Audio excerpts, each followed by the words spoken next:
بسم اللہ الرحمن الرحیم. درود شریف پڑھیے. اللہم صلی علی سیدنا محمد وعلی آل محمد. ادرکنا یا رسول اللہ صلی اللہ تعالی علیہ وسلم. دیکھیے آج کے درس میں جو حدیث ہے یہ حدیث بھی بہت ہی زیادہ اہمیتوں کی حامل ہے اور بڑی پیاری پیاری باتیں رسول اکرم صلی اللہ تعالیٰ علیہ وسلم نے اس حدیث کے حوالے سے اپنے امتیوں کو بتائی ہے. دیکھیے حدیث کے الفاظ ہیں: عن ابی ہریرہ قال قال رسول اللہ صلی اللہ علیہ وسلم من طلب الدنیا حلالا استعفافا عن المسألة وسعيا على أهله وتعطفا على جاره لقي الله تعالى يوم القيامة ووجهه مثل القمر ليلة البدر. رسول اکرم صلی اللہ تعالی علیہ وسلم نے رزق حلال کمانے، اپنے گھر والوں کے لیے محنت کرنے اور اپنے پڑوسی کے ساتھ نرمی کا برتاؤ کرنے کی فضیلت بیان فرمائی. سرکار فرماتے ہیں من طلب الدنیا حلالا، جس نے حلال طریقے سے دنیا کو کمایا، یعنی ایک تو انہی چیزوں کو کمایا کہ جن چیزوں کو کمانا حلال ہے، اور پھر دوسرے حلال طریقے پہ انہیں کمایا. استعفافا عن المسألتی، اور وہ بغیر ضرورت کے لوگوں سے بھیک مانگنے سے بچا رہا. حلال روزی کمائی، بھیک نہیں مانگی. وسعیا علی اہلہ، اور اپنے گھر والوں کو محنت کی کمائی کھلاتا رہا، محنت کرتا رہا. وتعطفا علی جارہ، اور اپنے پڑوسیوں کے ساتھ اچھا برتاؤ کرتا رہا، نرمی کا معاملہ کرتا رہا. تو اب اس آدمی کی فضیلت سنیے جو حلال طریقے پہ دنیا کو کماتا رہا، اپنے گھر والوں کے لیے محنت کی کمائی کرتا رہا، اور اپنے پڑوسیوں سے اچھے اخلاق سے ملتا رہا. سرکار فرماتے لقی اللہ تعالی یوم القیامہ ووجہہ مثل القمر لیلۃ البدر. مصطفیٰ فرماتے ہیں وہ آدمی قیامت کے دن اللہ سے اس حال میں ملے گا کہ اس کا چہرہ 14ویں کے چاند کی طرح روشن ہوگا. ایسے ملے گا اللہ پاک سے، وہ آدمی اتنا نور عطا کر دے گا قیامت کے دن اللہ. تو ان تینوں جملوں سے ہمیں یہ بات پتہ چلی کہ ایک تو ہمیں اپنی گزر بسر کے لیے دنیا کمانا چاہیے. دنیا کمانا ناجائز یا برا کام نہیں ہے، مگر جائز طریقے پہ کمایا جائے. اور دوسرے اپنے گھر والوں کے لیے ہمیں کوشش کرنا چاہیے، محنت کرنا چاہیے. کچھ ہمارے بھائی ایسے بھی ہوتے ہیں جو خواہ کام نہیں کرتے، محنت سے جی چراتے ہیں، اور ان کے بیوی بچے بھوکوں مرتے ہیں، پریشان رہتے ہیں. تو سرکار کے اگر غلام ہیں تو دیکھیے کتنی بڑی فضیلت ہے حلال طریقے پر روزی کمانے کی اور اپنے گھر والوں کو محنت کی کمائی کھلانے کی. اللہ کے نبی نے فرمایا جو حلال طریقے پر کمائے، گھر والوں کے لیے محنت کرے اور پڑوسیوں کے ساتھ اچھا سلوک کرے تو اللہ سے قیامت کے دن ایسے ملے گا کہ اس کا چہرہ 14ویں کے چاند کی طرح روشن ہوگا. اور اب دوسرے کے جو ہے ایک اور رخ دیکھیے اسی چیز کا. ومن طلب الدنیا حلالا مکاسرا مفاخرا مرائیا لقی اللہ تعالی وہو علیہ غضبان. دنیا کو حلال طریقے سے کمانے کی بھی دو صورتیں ہیں. ایک حلال طریقے پہ اس لیے کمایا کہ میرا پیٹ بھر جائے، میرے بچوں کا پیٹ بھر جائے، میری زندگی گزر جائے. سرکار فرماتے اور اگر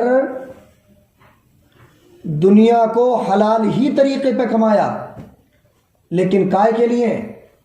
اس لیے نہیں کہ پیٹ بھرے، بلکہ اس لیے کہ جب مالدار بن جاؤں گا تو دوسروں میں شیخیاں ماروں گا، غرور و گھمنڈ کروں گا، دوسروں پہ فخر کروں گا، اپنی دوسروں کو شان دکھاؤں گا، اس لیے کمایا حلالی طریقے پہ۔ لیکن نظریہ کیا تھا؟ نیت کیا تھی؟ نیت تھی کہ جب میرے پاس خوب پیسہ آ جائے گا تو پھر میں دوسروں پہ فخر کیا کروں گا کہ میرے پاس یہ ہے، تیرے پاس نہیں ہے۔ فخر کرنے کے لیے اگر دنیا کمائی، اگرچہ حلال طریقے پہ کمائی، تو سرکار فرماتے ہیں قیامت کے دن وہ اللہ سے اس حال میں ملے گا کہ اللہ اس سے ناراض ہوگا، اللہ اس پہ غضبناک ہوگا۔ کمایا حلال ہی طریقے پہ ہے، مگر نیت کیا تھی؟ نیت تھی کہ دوسروں کے سامنے فخر ظاہر کیا کروں گا، دوسروں کو نیچا دکھایا کروں گا، اپنی شان کو اونچا ظاہر کیا کروں گا۔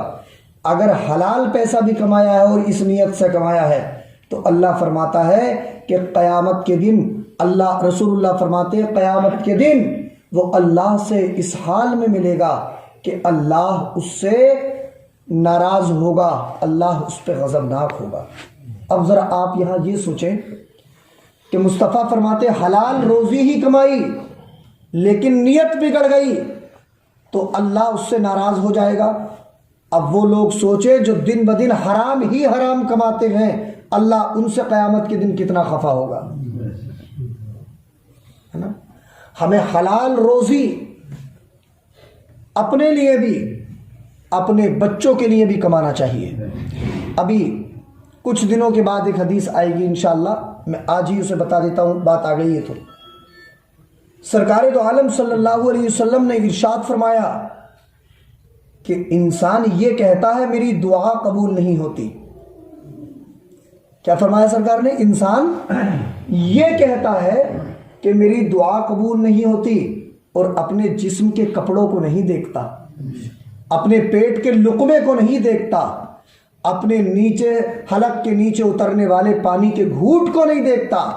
مصطفیٰ نے فرمایا دعا جب کرے آدمی حلال کپڑے پہن کے کرے، حلال لقمہ کھا کے کرے، حلال پانی پی کے کرے تو اللہ اس کی دعا کو قبول فرما لیا کرتا ہے۔ سرکار فرماتے کہ اگر جسم پہ لباس حرام پیسوں کا ہو، پیٹ میں لقمہ حرام کا ہو اور پانی جو حلق سے نیچے اترتا ہے وہ بھی حرام کا ہو تو پھر اللہ ایسے لوگوں کی دعاؤں کو قبول نہیں فرماتا۔ بڑے احتیاط کی ضرورت ہے ان چیزوں میں۔ ہم محنت کر رہے ہیں، اللہ ہمیں اور محنت کی توفیق دے، محنت کر کے کمائیں۔ تو آپ نے سن لیا کہ حلال طریقے پہ اور محنت کر کے جو روزی کمائی جاتی ہے وہ انسان اللہ کی بارگاہ میں جب جائے گا، اللہ کا سے ملاقات فرمائے گا تو اللہ اس کے چہرے کو اتنا نور عطا کر دے گا کہ اس کا چہرہ 14ویں کے رات کے چاند کی طرح روشن ہو جائے گا۔ حلال روزی کمائیے اور ہاتھ پہ ہاتھ رکھ کے بھی مت بیٹھیے، کوشش کیجئے۔ اور اگر روزگار نہیں مل رہا ہے بائی چانس تو ملول خاطر بھی مت ہوئیے، اس لیے کہ اللہ سبب پیدا کرنے والا ہے۔ جو اللہ زمین کے کیڑوں کو رزق دیتا ہے وہ اللہ تمہیں بھی رزق دے گا۔ ہے ایک بہت عظیم واقعہ علماء نے تاریخ میں لکھا ہے، فرماتے حضرت سلیمان علیہ السلام ایک دریا کے کنارے پہ ٹہل رہے تھے۔ انہوں نے دیکھا کہ پانی کے اوپر وہاں پہ دریا کے کنارے پہ ایک چیونٹی بھی ٹہل رہی تھی، اس کے منہ میں ایک ہرے رنگ کا پتا تھا۔ کیسے رنگ کا پتا تھا؟ چھوٹا سا۔ چیونٹی کے منہ میں پتا ہی کتنا بڑا ہوگا، ٹھیک ہے۔ کہتے ہیں کہ پانی کے اوپر ایک مینڈک آیا، اس مینڈک نے اس چیونٹی کو اپنے اوپر بٹھایا اور پانی میں ڈبکی لگا دی۔ وہ چیونٹی مینڈک سے چپک گیا اور اس مینڈک نے پانی میں ڈبکی لگا دی۔ آپ نے یہ منظر دیکھا اور آپ وہیں رہے.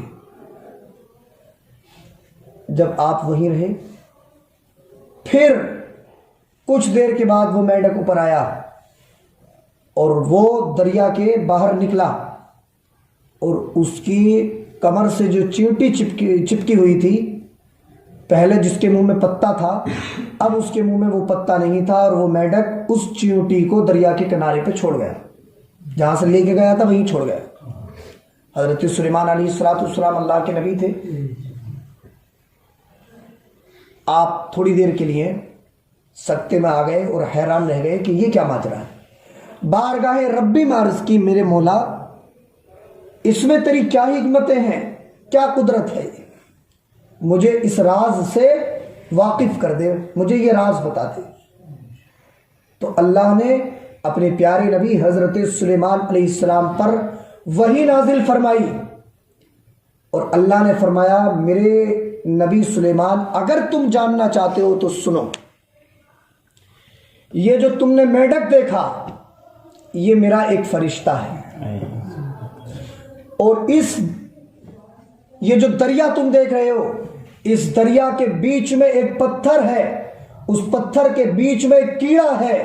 میں نے اس چیونٹی اور اس فرشتے کو اس کیڑے کے رزق کے لیے مقرر کر دیا ہے. روزانہ یہ چیونٹی کہیں نہ کہیں سے پتا لاتی ہے اور یہ فرشتہ اسے لے کر کے جاتا ہے اور وہ پھر پتھر پھٹ جاتا ہے میری قدرت سے، اور یہ چیونٹی اس کیڑے کو رزق دے دیا کرتی ہے. یہ میں نے اس کے رزق کا انتظام کیا ہے. اور وہ کیڑا جب پتھر کے اندر رزق کھا کے میرا شکر ادا کرتا ہے اور عرض کرتا ہے میرے پروردگار تو جب زمین کے کیڑوں کو اس طریقے سے رزق دے دیا کرتا ہے تو تو زمین کے اوپر بسنے والے انسانوں کو کیسے کیسے رزق دیتا ہے. اللہ کی رحمت بہت بڑی ہے. ارے ہم خود سوچیں، جس اللہ نے ہمیں بنا دیا، ہمارے اندر عقل رکھ دی، پورے نظام کو جو اللہ چلا رہا ہے وہ اللہ کیا نہیں کر سکتا ہے؟ کیا وہ ہمیں 2 وقت کی روٹی نہیں دے سکتا؟ وہ تو ایسی جگہ سے روز روٹی دے گا.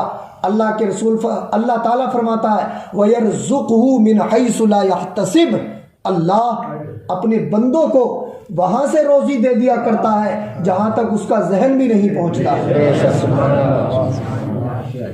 جو زمین کے کیڑوں کو روزی دے، زمین کے اندر بسنے والی چیونٹیوں تک جو رزق پہنچا دے، ہم تم تو پھر بھی اشرف المخلوقات ہیں. ہمیں تو اللہ نے عزت کا تاج پہنایا ہے. اگر اپنے سر کو اس کی بارگاہ میں جھکا دیں گے، وہ پروردگار اتنا ارحم الراحمین ہے کہ ہمیں بغیر ہاتھ پیر ہلائے بھی روزی عطا فرما دے گا. لیکن ہمیں ہیلا کرنا چاہیے اور پھر اس سے برکت کی دعا کرنا چاہیے. حضرت علی سے مروی حدیث ہے، حضرت علی فرماتے اللہ نے اپنے بندوں کے رزق کا ایسا انتظام فرمایا ہے، فرماتے ہیں کہ رزق روزی بندے کو ایسے تلاش کرتی ہے جیسے کہ موت بندے کو تلاش کیا کرتی ہے. بندہ کہیں بھی رہے تو اسے موت آ جاتی ہے، ایسے ہی بندہ کہیں بھی رہے تو اس کے حصے کا رزق اسے مل جاتا ہے.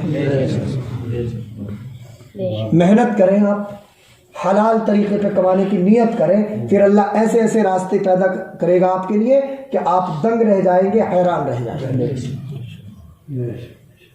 اور میں آپ کو پہلے حدیث سنا چکا ہوں، محنت کے ساتھ ساتھ، کمائی کے ساتھ ساتھ اللہ کی عبادت کے لیے بھی ٹائم نکالیں. میں نے حدیث سنائی تھی نا کہ اللہ کے رسول نے فرمایا، اللہ تعالیٰ فرماتا ہے اے آدمی میری عبادت کے لیے بھی ٹائم نکال لے، تفرغ لی عبادتی، میری عبادت کے لیے ٹائم نکال، املا صدر کا غنا، میں تیرے سینے کو مالدار بنا دوں گا، اے واسد فقرک، تیری غریبی کو دور کر دوں گا، والا تفعل، اور اگر تو نے ایسا نہ کیا، لم اسد فقرک، تو میں تیری غریبی کو بھی دور نہیں کروں گا، ملأت یدک الشغلہ، اور تیرے ہاتھوں کو کاموں میں لگا دوں گا.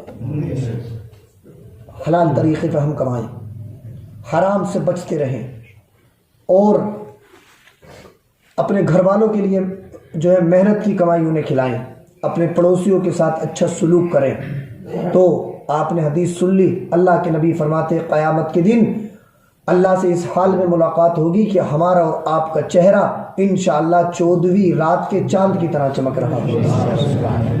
اللہ مجھے بھی آپ کو بھی عمل کی توفیق نصیب فرمائے۔ بسم اللہ الرحمن الرحیم، اللہم صلی علی سیدنا محمد وعلی آل محمد ادرکنا یا رسول اللہ صلی اللہ تعالی علیہ وسلم۔ پروردگار دو عالم، تیری دی ہوئی توفیق سے حدیث پاک کا درس ہوا، اسے اپنی بارگاہ میں قبول فرما لے۔ یا اللہ اگر کوئی غلطی ہوئی ہو تو معاف فرما دے۔ یا اللہ ہم سبوں کو حدیث پاک کے فیضان سے مالا مال فرما۔ یا اللہ حدیث رسول کے لیے ہمارے سینوں کو کشادہ فرما۔ جو حدیث ہم سن رہے ہیں ہمیں انہیں یاد کرنے اور ان پہ عمل کرنے کی توفیق بھی عطا فرما۔ مولا اپنے رسول کی حدیث کی برکت سے ہم سب کے گھروں کی پریشانیوں کو، بیماریوں کو دور فرما دے۔ مولا ہمارے گھروں سے بے برکتی کو دور فرما دے۔ یا اللہ ہمارے لیے غیب سے رزق کے اسباب مہیا فرما، ہمارے لیے رزق کے راستوں کو کشادہ فرما، ہمیں حلال روزی نصیب فرما۔ صلی اللہ تعالی علی خیر خلقہ محمد و آلہ و صحبہ اجمعین برحمتک یا ارحم الراحمین۔